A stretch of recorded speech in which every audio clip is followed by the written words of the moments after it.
entered to carry out oil natural gas exploration in Punjab. ਹੁਣ ਜਾਂ ਤਾਂ ਇਹ ਹੈ ਕਿ ਵੀ ਇਹਨਾਂ ਦੇ ਕੋਲ ਆਲਰੇਡੀ ਜਿਹੜੀਆਂ ਇਹਨਾਂ ਨੇ ਸਰਵੇ ਕਰਵਾਏ ਹੋਣਗੇ 60s ਦੇ ਵਿੱਚ 70s ਦੇ ਵਿੱਚ ਇਹਨਾਂ ਨੂੰ ਪਤਾ ਹੈ ਵੀ ਪੰਜਾਬ ਦੀ ਇਸ ਧਰਤੀ ਦੇ ਥੱਲੇ ਆਇਲ ਔਰ ਨੈਚੁਰਲ ਗੈਸ ਹੈ।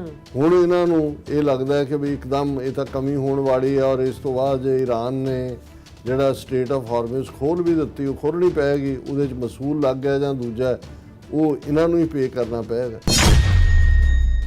ਹੁਣ ਦੂਸਰੇ ਪਾਸੇ ਜਦੋਂ ਖਾਲਿਸਤਾਨ ਦੀ ਆਜ਼ਾਦੀ ਦੀ ਗੱਲ ਜਾਂ ਖਾਲਿਸਤਾਨ ਦੀ ਸਾਡੀ ਜੰਗ ਜਿੱਤ ਦੇ ਨੇੜੇ ਆ ਰਹੀ ਹੈ ਤੇ ਇਹਨਾਂ ਨੇ ਇਸ ਸਾਰੇ ਨੂੰ ਜੇ ਪੱਕਾ ਕਬਜ਼ਾ ਕਰਨਾ ਹੈ ਹੁਣ, ਕਿਉਂਕਿ ਇਹ ਸਾਰੇ ਜਿਹੜੇ ਆਇਲ ਔਰ ਦੂਜੇ ਜਿੱਥੋਂ ਨਿਕਲਦੇ ਨੇ ਉੱਥੇ ਜਾ ਕੇ ਆਪਣਾ ਸੈਂਟਰ ਦੇ ਲਾਅ ਲਾਗੂ ਹੁੰਦੇ ਨੇ, ਤੁਹਾਡੀ ਪ੍ਰਾਪਰਟੀ ਨਹੀਂ ਹੈ। ਇਹ ਐਵੇਂ ਨਹੀਂ ਹੈ ਕਿ all of A sudden sorry India the ministry ਜਿਹੜੀ ਹੈ ਇੱਥੇ ਆ ਗਈ ਹੈ। ਅਸੀਂ ਹੁਣ ਤੱਕ ਤਾਂ ਪਾਣੀ ਲਈ ਆਪਣੀ ਸਟਰਗਲ ਕਰ ਰਹੇ ਹਾਂ ਕਿ ਭਾਈ ਸਾਡਾ ਪਾਣੀ ਲੁੱਟ ਰਹੇ ਨੇ ਔਰ ਪਾਣੀ ਬਚਾਓ। ਹੁਣ ਅਗਲਾ ਸਟੈਪ ਜਿਹੜਾ ਉਹ ਨਾਲ ਦੀ ਨਾਲ ਆਇਲ ਬਚਾਓ ਦਾ ਹੋਣਾ ਵੀ ਇਹਨਾਂ ਨੇ ਜਿਹੜਾ ਇਹ ਤਾਂ ਪੱਕਾ ਕਬਜ਼ਾ ਕਰਨ ਦਾ ਇਹਨਾਂ ਨੇ ਇਸ ਜੱਫਾ ਮਾਰਨ ਦੇ ਲਈ ਇਹ ਕੰਮ ਹੁਣ ਸ਼ੁਰੂ ਕਰ ਲਿਆ।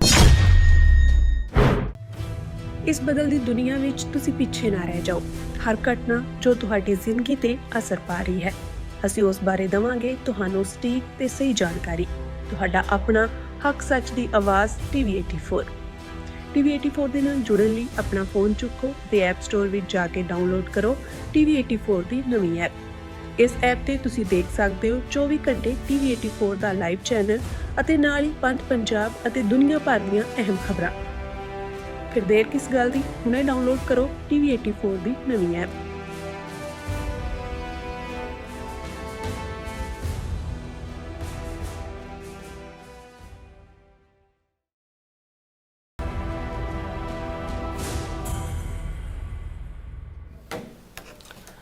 Viewers welcome back to program. So viewers ਗੱਲਬਾਤ ਕਰਨ ਜਾ ਰਹੇ ਕਿ ਮੀਡੀਆ ਰਿਪੋਰਟਾਂ ਅਨੁਸਾਰ ਭਾਰਤ ਸਰਕਾਰ ਵੱਲੋਂ ਪੰਜਾਬ ਦੇ 6 ਜ਼ਿਲ੍ਹਿਆਂ ਮੁਕਤਸਰ, ਫਰੀਦਕੋਟ, ਮੋਗਾ, ਬਠਿੰਡਾ, ਜਲੰਧਰ ਅਤੇ ਕਪੂਰਥਲਾ ਵਿੱਚ ਤੇਲ ਅਤੇ ਕੁਦਰਤੀ ਗੈਸ ਦੀ ਭਾਲ ਵਿੱਚ ਖੁਦਾਈ ਕੀਤੀ ਜਾਵੇਗੀ। ਸੋ ਦਿੱਲੀ ਦੇ ਹਾਕਮਾਂ ਨੂੰ ਕਦੋਂ ਤੋਂ ਇਹ ਭਿੰਨ ਪੈ ਗਈ ਹੈ ਕਿ ਪੰਜਾਬ ਦੀ ਧਰਤੀ ਦੇ ਥੱਲੇ ਜਿਹੜੇ ਤੇਲ ਤੇ ਕੁਦਰਤੀ ਗੈਸ ਹੈ, ਕੀ ਪੰਜਾਬ ਤੇ ਆਗੂ ਆਪਣਾ ਪੱਕਾ ਜੱਫਾ ਮਾਰਨ ਲਈ ਇਹ ਨੁਟੰਗੀ ਤਾਂ ਨਹੀਂ ਕੀਤੀ ਜਾ ਰਹੀ। ਸੋ ਇਸ ਬਾਰੇ ਆਪਾਂ ਗੱਲਬਾਤ ਕਰਨ ਜਾ ਰਹੇ ਹਾਂ ਔਰ ਨਾਲ ਹੀ ਜਿਹੜੇ ਤੁਹਾਡੇ ਲਾਈਵ ਮੈਸੇਜ ਨੇ ਉਹ ਵੀ ਆਪਾਂ ਸ਼ੇਅਰ ਕਰਾਂਗੇ। ਸੋ ਅਸੀਂ ਚਾਹਾਂਗੇ ਕਿ ਤੁਸੀਂ ਇਸੇ ਤਰ੍ਹਾਂ ਬਣੇ ਰਹਿਣਾ, ਦੇਖਣ ਸੁਣ ਲਈ ਜਾਂ ਲਿਖਣ ਲਈ ਤੁਹਾਡਾ ਸਭ ਦਾ ਬਹੁਤ ਬਹੁਤ ਧੰਨਵਾਦ ਜੀ। ਡਾਕਟਰ ਸਾਹਿਬ ਕੀ ਕਹਿਣਾ ਚਾਹੋਗੇ? ਦੇਖੋ, ਇਹ ਖਬਰ ਮੇਰੇ ਲਈ ਇੱਕਦਮ ਹੈਰਤ ਅੰਗੇਜ਼ ਵੀ ਸੀ, ਕਿਉਂਕਿ ਅਸੀਂ ਤਾਂ ਪਿਛਲੇ ਦਿਨਾਂ 'ਚ ਵੀ ਜਦੋਂ ਈਰਾਨ ਕ੍ਰਾਈਸਿਸ ਦਾ ਜ਼ਿਕਰ ਚੱਲ ਰਿਹਾ ਸੀ ਔਰ ਸਿੱਖ ਕੌਮ ਜਿਹੜੀ ਕਿ ਦੋ ਹਿੱਸਿਆਂ ਦੇ ਵਿੱਚ ਇਹ ਸਾਰੇ ਇਸ਼ੂ ਵੱਲ ਦੇਖਦੀ ਹੈ ਤੇ ਮੈਂ ਇਹ ਕਿਹਾ ਸੀ ਕਿ ਭਾਈ ਕੱਲ੍ਹ ਨੂੰ ਅਸੀਂ ਖਾਲਿਸਤਾਨ ਮੁਲਕ ਨੂੰ ਚਲਾਉਣ ਦੇ ਲਈ ਸਾਨੂੰ ਵੀ ਆਇਲ ਵੀ ਚਾਹੀਦਾ ਹੈ, ਨੈਚੁਰਲ ਗੈਸ ਵੀ ਚਾਹੀਦੀ ਹੈ ਔਰ ਆਲਰੇਡੀ ਜੇ ਈਰਾਨ ਤੋਂ ਪਾਬੰਦੀਆਂ ਹਟਦੀਆਂ ਨੇ ਇੰਟਰਨੈਸ਼ਨਲ ਲੈਵਲ ਦੇ ਉੱਤੇ, ਅਮਰੀਕਾ ਨਾਲ ਸਮਝੌਤਾ ਹੋ ਜਾਂਦਾ ਹੈ ਤੇ ਆਇਲ ਦੀ ਔਰ ਕੁਦਰਤੀ ਗੈਸ ਦੀ ਪਾਈਪਲਾਈਨ ਪਾਕਿਸਤਾਨ ਈਰਾਨ ਸਮਝੌਤੇ ਦੇ ਤਹਿਤ ਵੀ ਹੈ ਔਰ ਪਾਕਿਸਤਾਨ ਤੱਕ ਉਹ ਪਹੁੰਚਦੀ ਹੈ, ਪਰ ਕਿਉਂਕਿ ਪਾਬੰਦੀਆਂ ਨੇ ਈਰਾਨ ਤੇ ਇਸ ਲਈ ਪਾਕਿਸਤਾਨ ਉਸ ਨੂੰ ਪਰਸਿਊ ਨਹੀਂ ਕਰ ਪਾਇਆ ਤੇ ਫਿਰ ਪਾਕਿਸਤਾਨ ਦੇ ਤਾਂ ਨਾਲ ਹੁਸੈਨੀਵਾਲਾ ਔਰ ਵਾਹਗਾ ਸਾਡੇ ਨਾਲ ਹੀ ਸਭ ਤੋਂ ਚੀਪਰ ਸੋਰਸ ਜਿਹੜਾ ਸਾਡੇ ਲਈ ਆਇਲ ਔਰ ਨੈਚੁਰਲ ਗੈਸ ਦਾ ਈਰਾਨ ਹੋਏਗਾ ਔਰ ਸਾਨੂੰ ਇੱਕ ਬੈਲੈਂਸ ਰੱਖ ਕੇ ਦੇਖਣ ਦੀ ਲੋੜ ਹੈ ਸਿਚੁਏਸ਼ਨ ਤੋਂ, ਕਿਉਂਕਿ ਪੋਸਟ ਈਰਾਨ ਕ੍ਰਾਈਸਿਸ ਈਰਾਨ ਦੁਨੀਆ ਦੀ ਚੌਥੀ ਪਾਵਰ ਦੇ ਤੌਰ ਤੇ ਉੱਭਰੇਗਾ। ਮੈਂ ਤਾਂ ਇਸ ਨੂੰ ਇਸ ਐਂਗਲ ਤੋਂ ਕਿਹਾ, ਪਰ ਜਦੋਂ ਮੈਂ ਇਹ ਖਬਰ ਦੇਖੀ ਕਿ ਹੁਣ ਜ਼ਾਹਰ ਹੈ ਵੀ ਇੰਡੀਆ ਦਾ ਹਾਲ ਇਸ ਵੇਲੇ ਬਹੁਤ ਮਾੜਾ ਹੈ। ਓਵਰਆਲ ਵੀ ਜਦੋਂ ਦਾ ਇਹ ਸੈਕੰਡ ਫੇਜ਼ ਗੱਲਬਾਤ ਦਾ ਨਹੀਂ ਸਿਰੇ ਚੜ੍ਹਿਆ, ਈਰਾਨ ਦਾ ਫੋਰਨ ਮਿਨਿਸਟਰ ਜਿਹੜਾ ਉੱਥੋਂ ਮਸਕਟ ਚਲਾ ਗਿਆ, ਓਮਾਨ, ਫਿਰ ਮਾਸਕੋ ਚਲਾ ਗਿਆ ਔਰ ਪ੍ਰੈਜ਼ੀਡੈਂਟ ਟਰੰਪ ਨੇ ਲਾਸਟ ਮਿੰਟ ਆਪਣੀ ਟੀਮ ਭੇਜਣ ਤੋਂ ਨਾ ਕਰ ਦਿੱਤੀ ਤੇ oil prices crude oil barrel $108 ਦੇ ਉੱਤੇ ਚਲੀ ਗਈ ਆਲਮੋਸਟ। ਈਰਾਨ ਕ੍ਰਾਈਸਿਸ ਸ਼ੁਰੂ ਹੋਣ ਤੋਂ ਪਹਿਲਾਂ ਹੁਣ ਡਬਲ ਪ੍ਰਾਈਸ ਹੈ ਔਰ ਭਾਰਤ ਜਿਹਦਾ ਵੱਡਾ ਹਿੱਸਾ ਤੇਲ ਦਾ ਆਉਂਦਾ ਹੀ ਉੱਥੋਂ ਸਟੇਟ ਆਫ ਹਾਰਮੂਜ਼ 'ਚ ਹੈ, ਉਹਨੇ ਈਰਾਨ ਦੇ ਨਾਲ ਜੋ ਸਲੂਕ ਕੀਤਾ, ਹਾਲਾਂਕਿ ਈਰਾਨ ਵਾਲਿਆਂ ਨੇ ਫਿਰ ਵੀ ਅਜੇ ਤੱਕ ਕੋਈ ਬਹੁਤਾ ਪਨਿਸ਼ਿੰਗ ਲਾਈਨ ਇੰਡੀਆ ਬਾਰੇ ਨਹੀਂ ਲਈ, ਲੇਕਿਨ ਇਹ ਹੈ ਵੀ ਉਹਨਾਂ ਨੇ ਵੀ ਉਹਨਾਂ ਦੇ ਇੰਡੀਆ ਦੇ ਝੰਡੇ ਵਾਲੇ ਉਹਨੂੰ ਸ਼ਿਪ ਨੂੰ ਰੋਕ ਕੇ ਔਰ ਦੂਜਾ ਡਾਈਵਰਟ ਕੀਤਾ। ਹੁਣ ਇਸ ਪੀਰੀਅਡ 'ਚ ਜ਼ਾਹਰ ਹੈ ਕਿ ਵੀ ਭਾਰਤ ਜਿਹੜਾ ਹੈ ਇਸ ਵੇਲੇ ਆਇਲ ਥਰਸਟੀ ਹੈ, ਬੁਰਾ ਹਾਲ ਚੋਣਾਂ, ਕਿਉਂਕਿ ਬੰਗਾਲ, ਤਮਿਲਨਾਡੂ ਔਰ ਅਸਾਮ ਦੇ ਵਿੱਚ ਹੋਣੀਆਂ ਸੀ, ਇਸ ਲਈ ਉਹਨਾਂ ਨੇ ਆਇਲ ਪ੍ਰਾਈਸਿਸ ਨਹੀਂ ਚੁੱਕੇ ਕਿ ਲੋਕਾਂ 'ਚ ਹਾਹਾਕਾਰ। ਜਿਉਂ ਹੀ ਹੁਣ ਇਹ ਚੋਣਾਂ ਦਾ ਸੈਕੰਡ ਫੇਜ਼ ਵੀ ਖਤਮ ਹੋਣ ਵਾਲਾ ਹੈ ਬੰਗਾਲ ਦੇ ਵਿੱਚ, ਜਾਂ ਹੋ ਗਿਆ ਹੋਣਾ ਅੱਜ ਕੱਲ੍ਹ 'ਚ, ਔਰ ਤਮਿਲਨਾਡੂ ਤੁਸੀਂ ਦੇਖੋਗੇ ਕਿ ਆਇਲ ਪ੍ਰਾਈਸਿਸ ਬਹੁਤ ਅੱਪ ਜਾਣਗੇ। ਪਰ ਇਸ ਪੀਰੀਅਡ ਦੇ ਦੌਰਾਨ ਇਹ ਖਬਰ ਦਾ ਆਉਣਾ ਕਿ centre to carry out oil natural gas exploration in Punjab, ਔਰ ਤੁਸੀਂ ਜਿਹੜੇ ਜ਼ਿਲ੍ਹਿਆਂ ਦੇ ਨਾਂ ਲਏ ਨੇ ਮੁਕਤਸਰ, ਬਠਿੰਡਾ, ਫਰੀਦਕੋਟ, ਮੋਗਾ, ਜਲੰਧਰ, ਕਪੂਰਥਲਾ, ਔਰ ਉਹਦੇ 'ਚ ਵੀ ਉਹਨਾਂ ਦਾ ਇਹ ਕਹਿਣਾ ਹੈ ਕਿ ਵੀ ਪੰਜਾਬ ਦਾ ਜਿਹੜਾ ਸਬ ਬੇਸਨ ਹੈ ਲਾਰਜ ਸਕੇਲ 2D ਸਿਸਮਿਕ ਸਰਵੇ ਜਿਹੜਾ ਹੈ ਉਹ 169 ਕਿਲੋਮੀਟਰ ਜਿਹੜੇ ਹੈ ਉਸ ਦੇ ਵਿੱਚ ਇਹ ਜਿਹੜੀ ਹੈ ਆਇਲ ਐਕਸਪਲੋਰੇਸ਼ਨ ਔਰ ਇਹ ਡਿਗਿੰਗ ਕੀਤੀ ਜਾਏਗੀ। ਔਰ ਇਹਦਾ ਇਸ ਮਿਸ਼ਨ ਦਾ ਨਾਮ ਉਹਨਾਂ ਨੇ ਮਿਸ਼ਨ ਅਨਵੇਸ਼ਨ ਰੱਖਿਆ, ਔਰ ਪੂਰੀ ਟੀਮ ਜਿਹੜੀ ਹੈ ਉਹ ਅਜੇ ਕੁਮਾਰ ਸ਼ਰਮਾ HOD DH ਹੈ, ਸੁਰਿੰਦਰ ਕੁਮਾਰ ਦਾਸ along with Anup Kumar, Executive Director of Oil, Rajneesh Pandey, Superintendent Geophysicist Digesh Deep Mishra, Chief Asian Energy Service, और ये जड़ा इन्ने ये सारे हिंदू दिल्ली दे आके ये पंजाब दे विच इन्हां 6 ਜ਼ਿਲ੍ਹਿਆਂ ਦੇ ਵਿੱਚ ਖੁਦਾਈ ਕਰਨਗੇ। ਹੁਣ ਜਾਂ ਤਾਂ ਇਹ ਹੈ ਕਿ ਵੀ ਇਹਨਾਂ ਦੇ ਕੋਲ ਆਲਰੇਡੀ ਜਿਹੜੀਆਂ ਇਹਨਾਂ ਨੇ ਸਰਵੇ ਕਰਵਾਏ ਹੋਣਗੇ 60s ਦੇ ਵਿੱਚ 70s ਦੇ ਵਿੱਚ, ਇਹਨਾਂ ਨੂੰ ਪਤਾ ਹੈ ਵੀ ਪੰਜਾਬ ਦੀ ਇਸ ਧਰਤੀ ਦੇ ਥੱਲੇ ਆਇਲ ਔਰ ਨੈਚੁਰਲ ਗੈਸ ਹੈ। ਹੁਣ ਇਹਨਾਂ ਨੂੰ ਇਹ ਲੱਗਦਾ ਹੈ ਕਿ ਵੀ ਇੱਕਦਮ ਇਹ ਤਾਂ ਕਮੀ ਹੋਣ ਵਾਲੀ ਹੈ, ਔਰ ਇਸ ਤੋਂ ਬਾਅਦ ਜੇ ਈਰਾਨ ਨੇ ਜਿਹੜਾ ਸਟੇਟ ਆਫ ਹਾਰਮਜ਼ ਖੋਲ੍ਹ ਵੀ ਦਿੱਤੀ, ਉਹ ਖੋਲ੍ਹਣੀ ਪਏਗੀ, ਉਹਦੇ 'ਚ ਮਸੂਲ ਲੱਗ ਗਿਆ ਜਾਂ ਦੂਜਾ ਉਹ ਇਹਨਾਂ ਨੂੰ ਹੀ ਪੇ ਕਰਨਾ ਪਏਗਾ। ਹੁਣ ਦੂਸਰੇ ਪਾਸੇ ਜਦੋਂ ਖਾਲਿਸਤਾਨ ਦੀ ਆਜ਼ਾਦੀ ਦੀ ਗੱਲ ਜਾਂ ਖਾਲਿਸਤਾਨ ਦੀ ਸਾਡੀ ਜੰਗ ਜਿੱਤ ਦੇ ਨੇੜੇ ਆ ਰਹੀ ਹੈ, ਤਾਂ ਇਹਨਾਂ ਨੇ ਇਸ ਸਾਰੇ ਨੂੰ, ਕਿਉਂਕਿ ਬਹੁਤ ਪਹਿਲਾਂ ਦੀ ਗੱਲ ਹੈ, ਸ਼ਾਇਦ 25 ਸਾਲ ਪੁਰਾਣੀ, ਇੱਕ ਇਸੇ ਫੀਲਡ ਨਾਲ ਸੰਬੰਧਿਤ ਤੋਂ ਉਹਨਾਂ ਨੇ ਮੈਨੂੰ ਇੱਕ ਵਾਰ ਬਠਿੰਡੇ ਦੇ ਹਵਾਲੇ ਨਾਲ ਕਿਹਾ ਸੀ ਕਿ ਵੀ ਉੱਥੇ ਗੈਸ ਔਰ ਥੱਲੇ ਆਇਲ ਹੈ, ਔਰ ਇਨੀਸ਼ੀਅਲ ਸਰਵੇ 'ਚ ਹੋਇਆ, ਪਰ ਇਹਨਾਂ ਨੇ ਉੱਥੇ ਉਹਨੂੰ ਬਲੌਕ ਕਰਤਾ ਕਿ ਵੀ ਕਿਤੇ ਜਿਹੜਾ ਹੁਣ ਇਹਨਾਂ ਨੂੰ ਲੱਗਦਾ ਹੈ ਕਿ ਵੀ ਜੇ ਪੱਕਾ ਕਬਜ਼ਾ ਕਰਨਾ ਹੈ ਹੁਣ, ਕਿਉਂਕਿ ਇਹ ਸਾਰੇ ਜਿਹੜੇ ਆਇਲ ਔਰ ਦੂਜੇ ਜਿੱਥੋਂ ਨਿਕਲਦੇ ਨੇ ਉੱਥੇ ਜਾ ਕੇ ਆਪਣਾ ਸੈਂਟਰ ਦੇ ਲਾਅ ਲਾਗੂ ਹੁੰਦੇ ਨੇ, ਤੁਹਾਡੀ ਪ੍ਰਾਪਰਟੀ ਨਹੀਂ ਹੈ।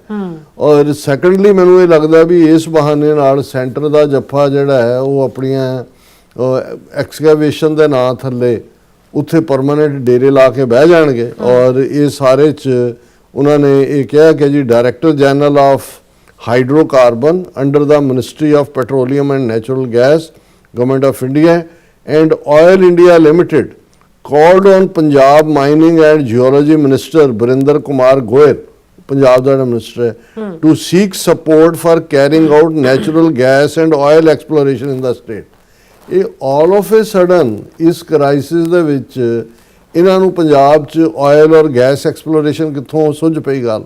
ਇਹ ਜਿਹੜਾ ਹੋ ਸਕਦਾ ਅੰਦਰੋਂ ਕੋਈ ਨਾ ਕੋਈ ਖਬਰ ਹੋਰ ਵੀ ਨਿਕਲ ਕੇ ਬਾਹਰ ਆਏ, ਔਰ ਉਹਦੇ 'ਚੋਂ ਜਿਹੜਾ ਗੋਇਲ ਹੈ ਜਿਹੜਾ ਮਿਨਿਸਟਰ ਹੈ ਪੰਜਾਬ ਦਾ, ਉਹ ਕਹਿ ਰਿਹਾ ਹੈ ਕਿ after the Discovery of prospects of potash, ਇਹਦਾ ਮਤਲਬ ਹੈ ਵੀ ਇਹਨਾਂ ਨੂੰ ਇੰਡੀਕੇਸ਼ਨ ਹੈ ਕਿ ਜਦੋਂ ਕਿ ਪੋਟਾਸ਼ ਉੱਥੋਂ ਨਿਕਲਿਆ, Punjab was now moving towards the exploration of the reserves, ਕਿ ਕਿਉਂਕਿ ਦੇਖੋ ਜਿਹੜੀ ਜਿਵੇਂ ਅੰਡਰਗਰਾਊਂਡ ਵਾਟਰ ਦੀ ਲੇਅਰ ਹੁੰਦੀ ਆ ਉਹ ਸੈਂਕੜਿਆਂ ਮੀਲਾਂ ਤੱਕ ਚੱਲਦੀ ਹੈ ਪਾਣੀ। ਜਦੋਂ ਕਹਿੰਦੇ ਜੀ ਅੰਡਰਗਰਾਊਂਡ ਵਾਟਰ ਡਿਪਲੀਟ ਹੋਇਆ, ਕੋਈ 10-15 ਫੀਟ ਤੱਕ ਨਹੀਂ ਹੁੰਦੀ। ਔਰ ਇਸੇ ਤਰ੍ਹਾਂ ਜਿਹੜੇ ਆਇਲ ਦਾ ਵੀ ਪਾਰਟ ਹੈ, ਕਿਉਂਕਿ ਜਦੋਂ ਅਸੀਂ ਬਠਿੰਡਾ ਜਾਂ ਇਹ ਮੋਸਟਲੀ ਮਾਲਵੇ ਦਾ ਰੀਜਨ ਹੈ, ਇਹ ਰਾਜਸਥਾਨ ਦੇ ਨਾਲ ਇੱਥੇ ਡੈਜ਼ਰਟ ਹੈ, ਜਾ ਕੇ ਫਿਰ ਇਹੀ ਰਾਜਸਥਾਨ ਦਾ ਡੈਜ਼ਰਟ ਇੱਧਰ ਸਿੰਧ ਦੇ ਨਾਲ ਲੱਗਦਾ ਹੈ, ਪਾਕਿਸਤਾਨ ਦੇ ਇੱਧਰ ਮਾਰਵਾੜ ਗੁਜਰਾਤ ਦੇ ਨਾਲ ਲੱਗਦਾ।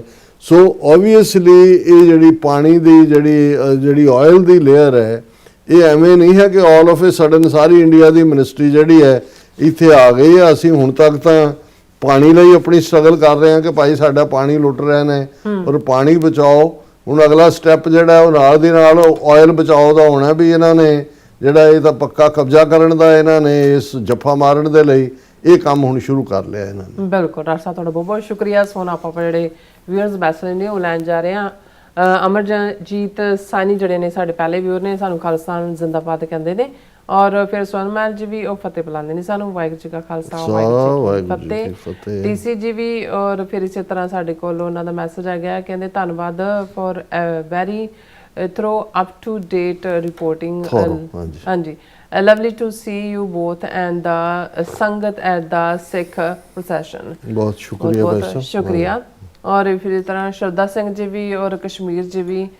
और फिर इसी तरह साडे कोल हैगे ने बलजिंदर सिंह जी भी और खालसा देश पंजाब जी और खालसान फौजी जी, नासर चौधरी जी और इस तरह जसवीर जड़े बरार जी ने वो भी ने।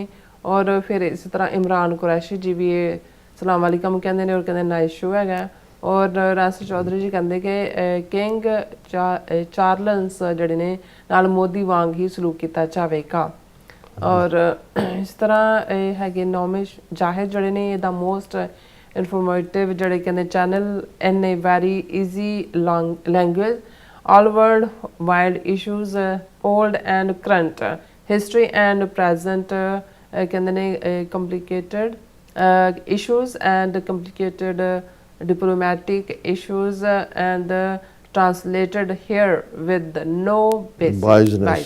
बहुत बहुत शुक्रिया जाहिद साहब कॉम्प्लीमेंट के लिए। और all credit goes to doctor साहब, वेरी नाइस। और फिर साडे कोल ਆਪਾਂ ਆਪਣੇ ਜਿਹੜੇ ਦੂਸਰੇ ਚੈਨਲ ਨੇ TV84 USA ਉੱਤੇ ਵੀ ਸਾਡੇ ਵਿਊਅਰਸ ਨੇ, ਉੱਥੇ ਵੀ ਆਪਾਂ ਸ਼ੇਅਰ ਕਰਨ ਜਾ ਰਹੇ ਹਾਂ ਔਰ ਉਹਨਾਂ ਦਾ ਵੀ ਆਪਾਂ ਸ਼ੁਕਰੀਆ ਅਦਾ ਕਰਦੇ ਹਾਂ। ਔਰ ਇਹਦੇ ਵਿੱਚ ਸਾਡੇ ਕੋਲ ਪਹਿਲੇ ਵਿਊਅਰ ਹੈਗੇ ਨੇ ਧਰਮ ਸਿੰਘ ਜੀ ਵੀ ਆਲਵੇਜ਼ ਹੁੰਦੇ ਨੇ, ਇਹਨਾਂ ਦਾ ਬਹੁਤ ਬਹੁਤ ਸ਼ੁਕਰੀਆ। ਔਰ ਸੁਖਜੀਵਨ ਬੱਚੂ ਜੀ ਵੀ, ਟੋਨੀ ਢੀਂਡਸਾ ਜੀ ਵੀ। फिर इस तरह खालसा देश पंजाब जी इधर भी आए ने और गुलदीप सिंह जी और इंद्रजीत सिंह संधू जी भी और नुपा जी पता नहीं की कह रहे हैं कि डॉक्टर साहब एंड सिस नीलम कौर जी सत श्री अकाल। I suggest you watch web series named the Walking Dead. Sure Nupa ji, बहुत शुक्रिया। हाँ जी। और धर्म सिंह जी भी। और फिर इस तरह साडे कोल ने ये कहंदे ने कि सानू खालसा जिंदाबाद, TV84 जिंदाबाद, चढ़दी कला प्रोग्राम सच्चो सच। और कुलदीप कौर जी भी और इस तरह सुखजिंदर सिंह जी भी। और फिर इस तरह साडे कोल सुखजीवन सुरमुख सिंह जी भी। और फिर इस तरह ब्रह्मलीन भुपिंदर जी भी और राजविंदर कौर जी भी। और फिर इस तरह गुरजीत सिंह जी भी और गुरविंदर मान जी भी, पाल सिंह जी भी। सब का बहुत बहुत शुक्रिया। सो इस तरह अपने व्यूअर्स को लेने इजाजत। व्यूअर्स साडे प्रोग्राम का समा इत्थे मुकदा। तुसीं अपनी राय ते सुझाव सानू भेजना भुलना सारे इस पते ते SOS@TV4TV ते असीं अपना प्रोग्राम लैके फिर दोबारा तुहाडे सामने मुकावांगे। तद तक लिए मैनू ते अपना आग्या दो। देखते रहो TV4 भला दिओ फतेह। वाहिगुरू जी का खालसा वाहिगुरू जी की फतेह। रब रख।